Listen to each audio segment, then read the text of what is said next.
Well, thank you everyone for joining us today. We're here to discuss the current risks and threats to digital assets, as well as custody and bank compliance. So we're going to begin. We'll start with a brief introduction to our speakers, and then I'll hand over the stage to Olivier, CEO of Atcoinomy. And at the end, we'll also do a short Q&A to wrap everything up. Like I said, if you have any questions, feel free to add them to the Q&A section below, and we will get to them at the end.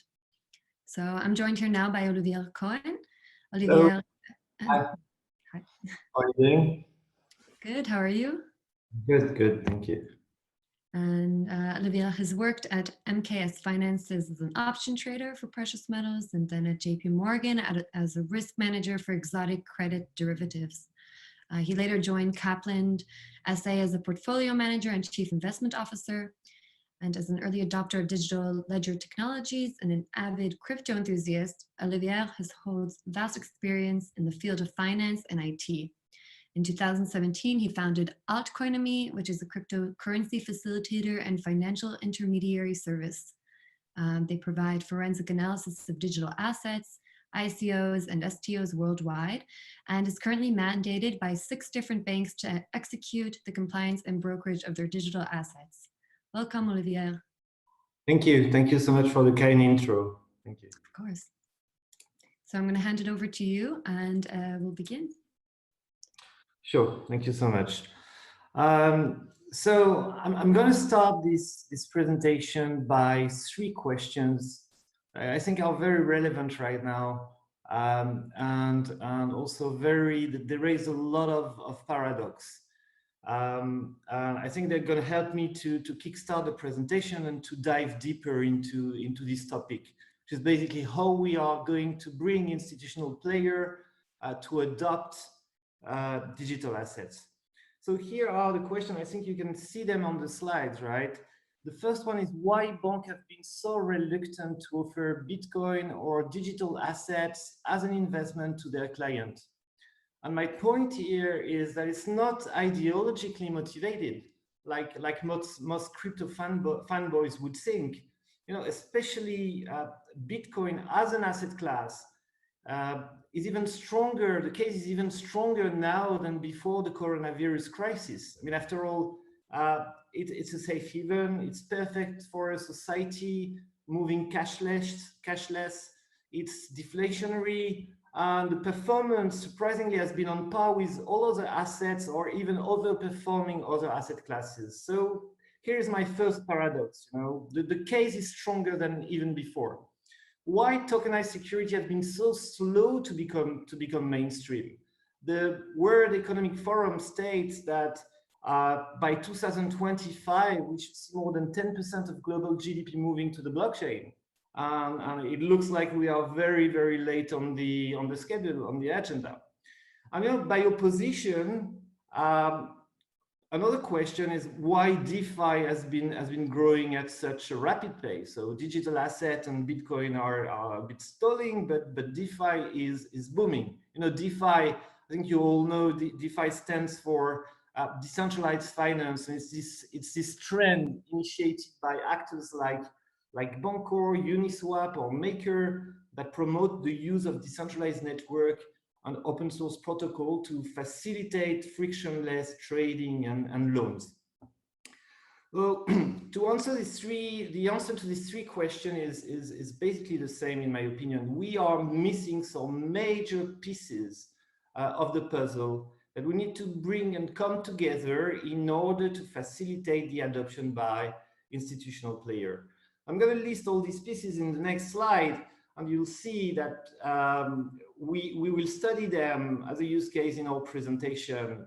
The missing pieces, in my opinion, are a clear regulatory framework. In many jurisdictions, it's not clear. We need basically, we also need the top manager to understand what is the business case for crypto adoption. I mean, they shouldn't see it as a threat, but as an opportunity. We need compliance officer to understand a new compliance process. You know, this kind of client base is completely different. They need to get educated. We need a very secure custody environment. And eventually we need all these together in a fantastic piece of software, a fully integrated, vertically integrated solution.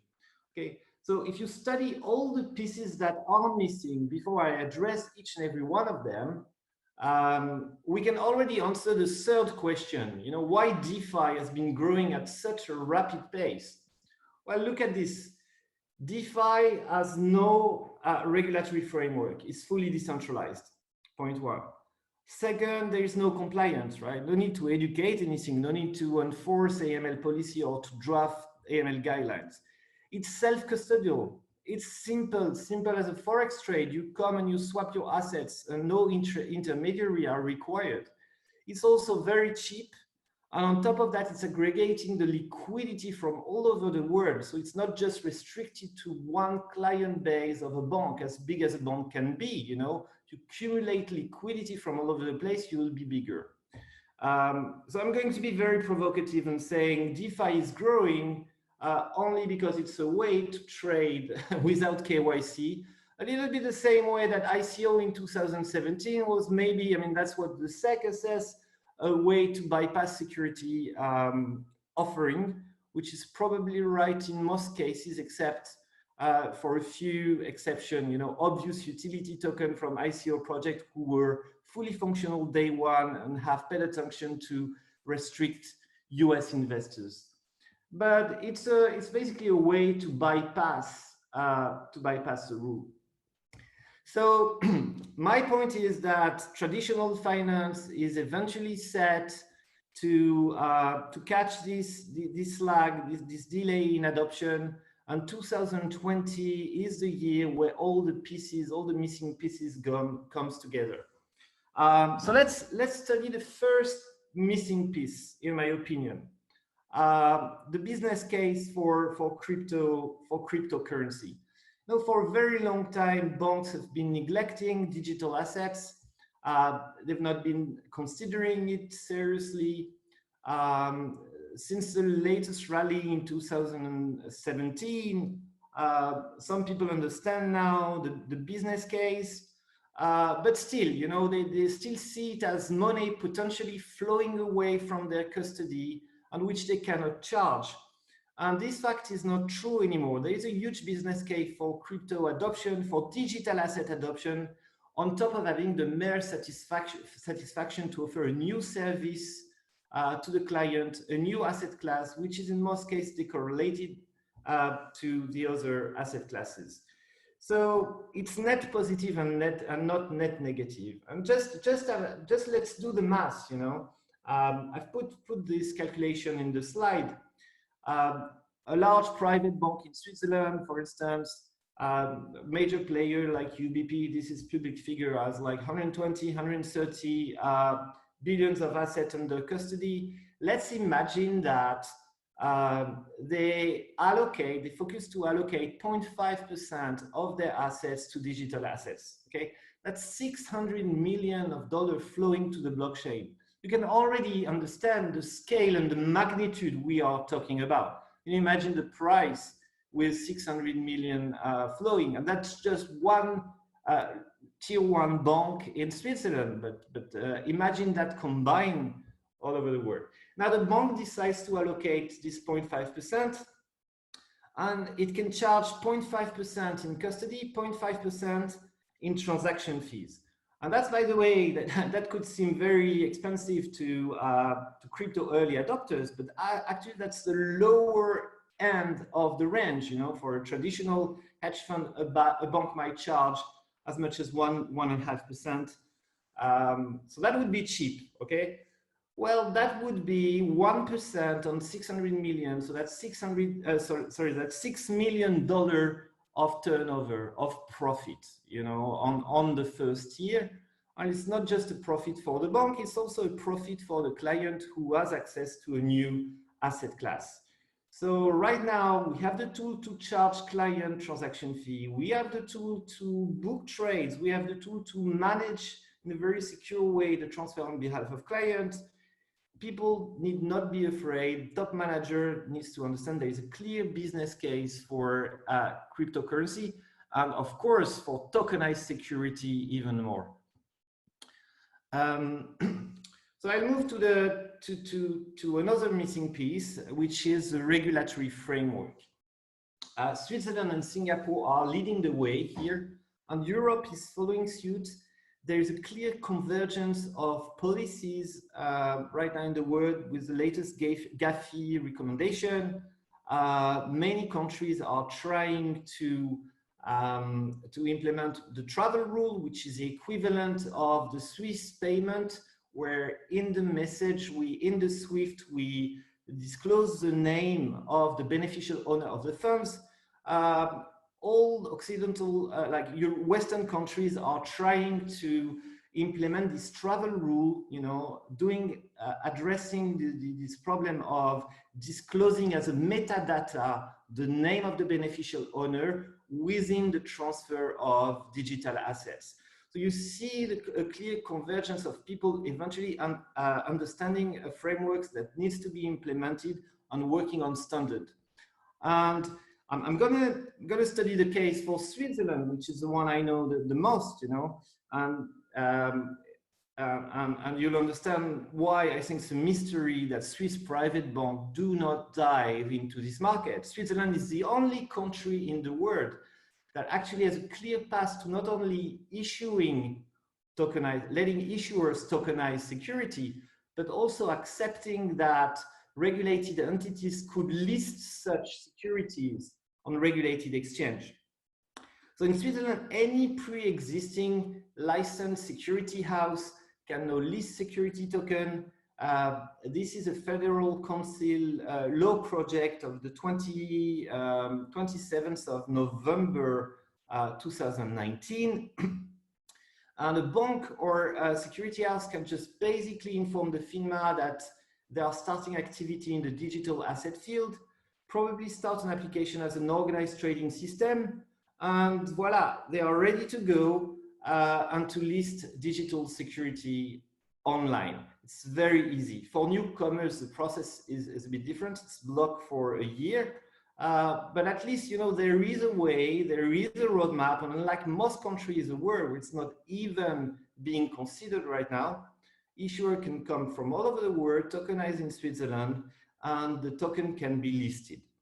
So you're going to tell me, fine, if there is a way, then why are there not any big exchange based in Switzerland? I tell you, yes, that's true. Most of the big exchange are operating from other jurisdictions, sometimes Gibraltar, Asia, or Malta, but not in Switzerland. Why is that? I think it's important. I know I'm going to spend a bit of time on this, but it's almost done. It's very important to understand the opportunity. First, in Switzerland, the license costs money. Okay, a derivatives broker dealer costs 2.5 million between the capital you need to block and the legal fees. A banking license costs 20 million. Okay, so there is a large barrier to entry to new players. But the bank already have these licenses. They have already paid for it, right? The second point is there is a very substantial business cost of supervising anti-money laundering and enforcing anti-money laundering policies, and that's a business killer. Okay, like imagine any exchange who would have to do KYC upfront. You know, most centralized exchange, they do the KYC afterwards. So basically, a client decides to withdraw assets, and then boom, the money is frozen, you know, stuck in the limbo, and questions are being asked, and this leads to horror stories with client blocked with their money for a few weeks. This has happened. I know cases personally. Okay, in Switzerland, this way of conducting the business is simply impossible to imagine because the KYC has to be done beforehand, okay, not afterwards. And the crypto crowd is very attached to its privacy, so it doesn't fit so well, but there are ways to make it easy. Bottom line, the bank in Switzerland, they have already a license, okay? and they could be major player of the digital industry at a very marginal cost. Okay, they know how to deal with KYC upfront. When you realize that Binance was more profitable last year than Dutch Bank, then you understand there is a very, very clear opportunity for a professional, a regulated bank to dive into this market, and a market that is still in infancy, in my opinion, and take market shares. And in Switzerland, especially, where we have a very clear regulatory framework. Now, I'm going to move to the next slide, which is another missing piece, okay? We need to have compliance officer being educated around digital asset, enforce AML policies, off-chain and on-chain, and this is a new process. That's one of the biggest challenge for a bank right now, to have at least one compliance officer that is trained in this field. And onboarding this client base is very different from the traditional ultra high net worth individual. Okay, it's a different mentality. They are considered high risk, but there are tools and there are process to do the compliance. It's not so difficult. Let's look at them. You can do off-chain compliant. It's very easy. You understand this is a new type of client. You establish a profile. The onboarding process is different, whether the client is an early adopter, a trader, a miner, a serial investor in ICO projects, an issuer, or a company which accepts BTC as a means of payment. There are so many different profiles, and each profile has a different way of being onboarded. And besides, it's not just basically doing an onboarding KYC and just forget about it. Digital asset requires KYT as well, know your transaction. This is very necessary. We need to monitor the client transaction, and this takes time and resources, but the risk that some unsupervised funds hit the bank account months after the onboarding, this risk is very high. Okay, so we need to put a process in place and monitor, having a scrutiny which is much closer to traditional clients. And eventually, the bank needs to, the compliance officer team needs to sit to draft and agreeing KYC ML policies. And I refer you all in this slide to the CMTA guideline, Capital Market and Technology Association. It's an association which is setting the standards in Switzerland. All the major players are joining this association. There is a very extensive guide on how you implement KYC AML policies for digital asset. It's a grid line that can be very easily implemented in any bank. So this has already been done for you, and I'm talking to you, compliance officers. You also have on-chain tool to do compliance. Okay, the most basic one is native within the Bitcoin protocol. It's a message signature. Let's say that a client comes and he says, look, I have 10 million of assets. Well, there is an easy way to say, okay, show me your 10 million worth of digital asset. Just sign a dedicated message signature that's native to the protocol. Okay, so you can do a proof of coin or a proof of wealth very easily, in a much more easier way than in traditional finance. You also have fantastic tools like forensic analysis providers. The biggest player are known to be Elliptic, Chainalysis, or ScoreChain. ScoreChain.com is our favorite. We love their interface. They are very good. It's fascinating, the details, the kind of granularity and level of detail you can access independently, just copy-pasting a public address in this forensic tool. You can see the provenance of the coins. You can see when they are tinted. You can see whether they were bought on a centralized exchange like Kraken or OTC on local Bitcoin to the digit. It's very, very amazing, and that's helpful to completely independently from what the client might say, check whether his story is legit, you know. And I'm going to speak also about last on-chain compliance tool. that facilitates the work of compliance officer whenever a bank wants to tokenize one of its internal financial product, like a hedge fund, proprietary hedge fund, for instance. It can use new standards, like for instance, the ERC 1592. We work with the C layer, it's fantastic. And it incorporates and embeds many tools that facilitate the work of compliance officer. The smart contract can do whitelisting and blacklisting. It can do whitelisting up to a certain amount of assets that were corroborated by the client. It means basically that we can block transfer beyond this amount, okay? And the compliance doesn't have to be hands-on to monitor on a daily basis, like the smart contract puts limit for him. And it can obviously also do incorporate seizability features, freezability features. It can maintain an on-chain registry of all the token holder and put on-chain non-identifying data and do bridge to the identifying data that are stored off-chain. I'm just saying that it's so easy nowadays to do compliance in digital asset. It shouldn't be intimidating. Okay, the learning curve is not so steep. And for some banks who are afraid to take this kind of risk or to have new staff hired, well, they can always delegate compliance. That's what we do. That's our core business at Atcoinomy. We've been conducting compliance mandate and brokerage mandate with 6 different private banks in Switzerland, some of which are tier 1 major player, and the legal framework authorizes compliance delegation. Of course, the bank is responsible for what happens in their books, right? But most of the work, the hard work of documentation, of drafting, executive summary can be done. And many banks now start to understand that, and hopefully we'll have more banks in the very near future trusting us.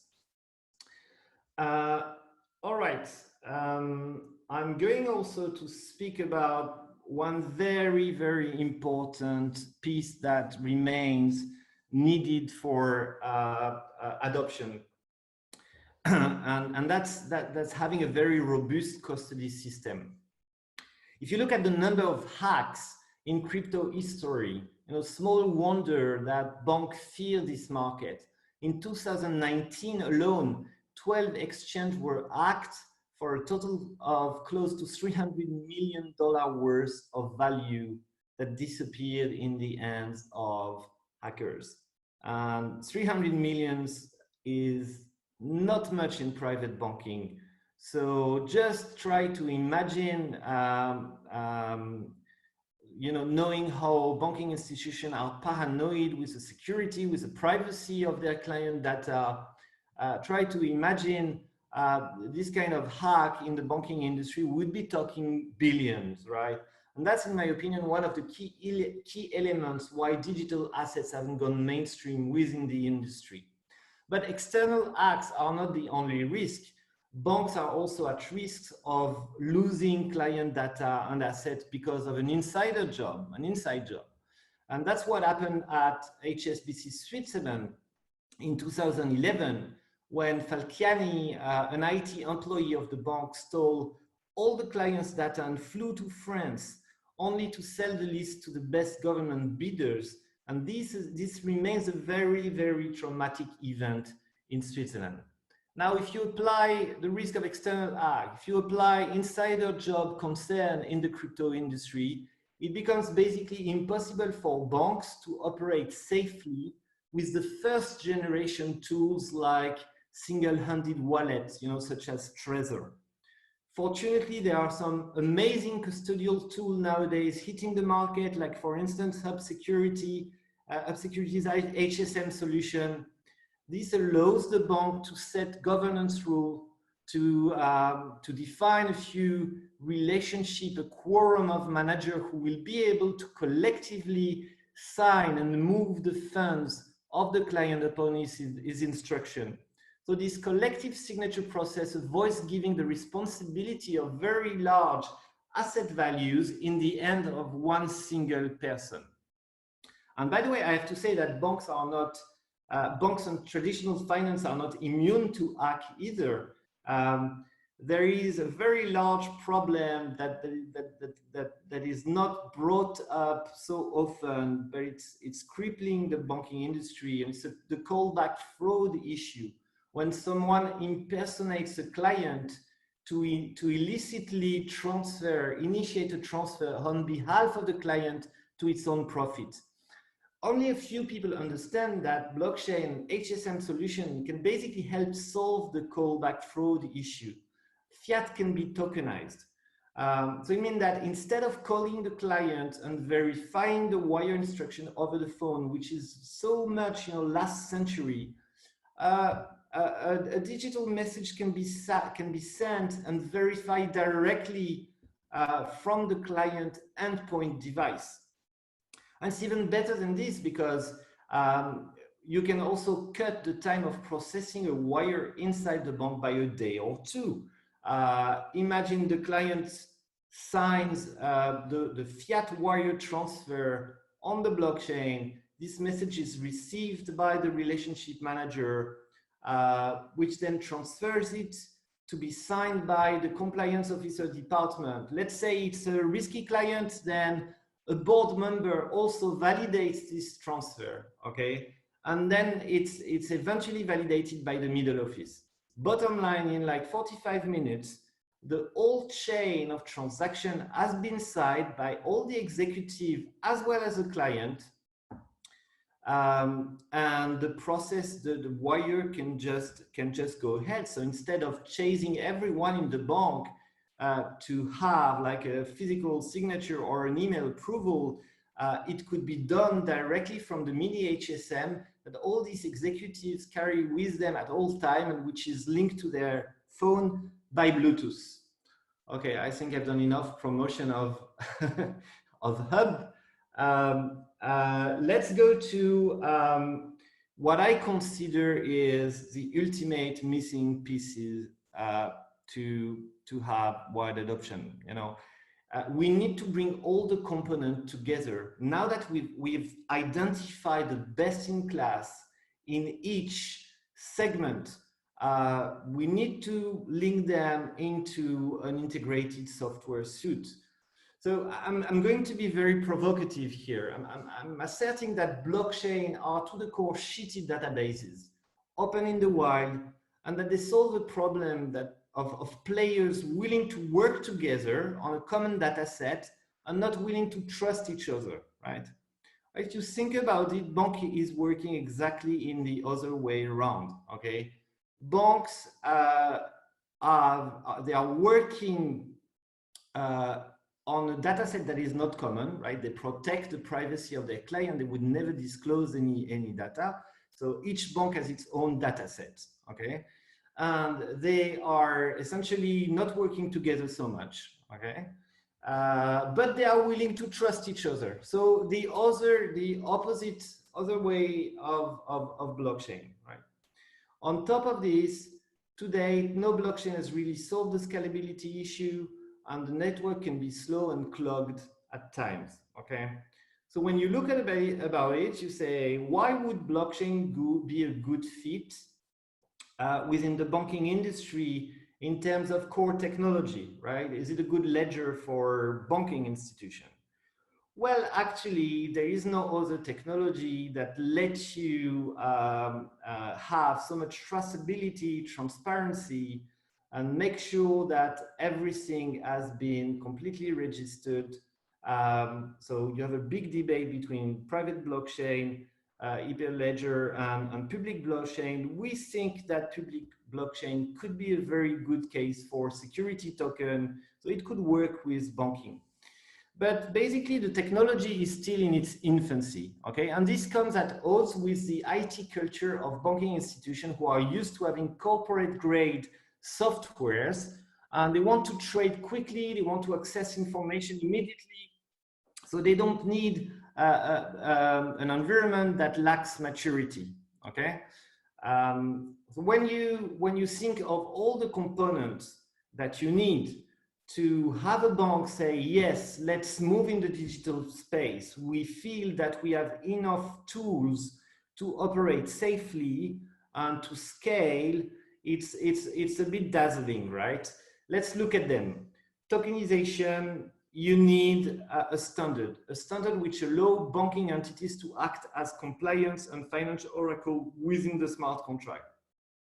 It means that you need to have some brilliant solidity coders within the organization if you want a proprietary one, or you need to adopt an existing one, okay? The C layer ERC 1592 is like 3 years in the making from one of the best blockchain engineer in Switzerland. No bank could start from scratch and have it done overnight. The custody, you need a robust HSM solution, okay, and which allows sophisticated governance, distribution of roles and signature within the organization to transfer and custody digital assets on behalf of users. Exchange, you need a hybrid mix between centralized, ultra high frequency trading components and decentralized financed component like liquidity pools, being able to route orders through the smart contract to facilitate bulletin board trading. And the last component is a GDPR KYC EML platform. That's something also very interesting. Banks have to keep their clients' data secure for 10 years, okay? Even if the client closes the relationship. And GDPR is a new regulation that gives the data back in the hands of the client. So what happens if a client tells the bank, now could you give me your data, give me your KYC, give me my KYC, and delete all the data after you've done that, right? It's a bit at odds with what the bank can and cannot do. So to solve this issue, you need to have a platform to be able to easily onboard new clients, to interact with existing one, and technically speaking, to have this role-based platform for data, you need like an on-premise middleware on your servers to help the life cycle management of personal data, to manage to handle the dynamic consent management so that the client is asked permission to share the data, okay? And this is not something crazy. This is a GDPR requisite that's coming and that needs to be applied by banking institution in the next months. When you look at all these components and try to bring them together in a software, we are talking a very large IT project, okay, white label infrastructure, software as a service that interconnect all the different lines of business. And that's a technological wonder. And that's the last piece that is missing for global adoption of institutional player. And luckily, I'm going to do a bit of self-promotion. That's the solution. The new company I founded, Freeports, do. Okay, we provide this solution directly to the bank.